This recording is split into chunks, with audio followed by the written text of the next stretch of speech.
He allegedly threatened to shoot up Planned Parenthood and take down federal agents. Tonight, 18-year-old Justin Olson from Mahoning County is in custody.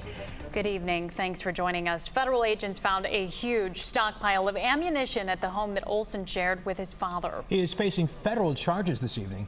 Channel 3's Andrew Horansky has details from the town of Boardman near Youngstown. The alleged threats showed up earlier this year online in a chat room and originated here in Boardman. And although they named general targets, they do not give specific dates or times. Federal investigators say 18-year-old Justin Olson had a growing audience on a site called iFunny, where his apparent memes read like a manifesto. Don't comply with gun laws and stock up on stuff they could ban, one read. Go out of your way to break these laws.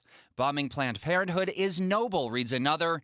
Even the Oklahoma City bombing shows that armed resistance is a viable method of political change, yet another. Shoot every federal agent on site.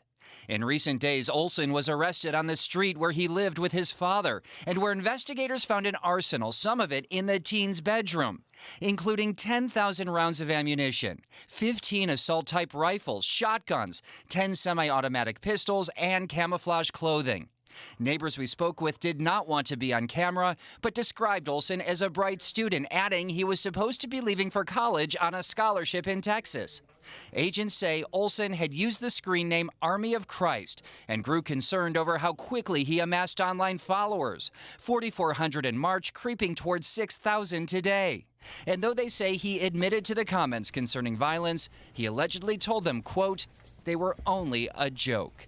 Investigators are not laughing. Olson has been charged with threatening to assault a federal law enforcement officer. He's due back in court this Friday. In Boardman, I'm Andrew Horansky, Channel 3 News.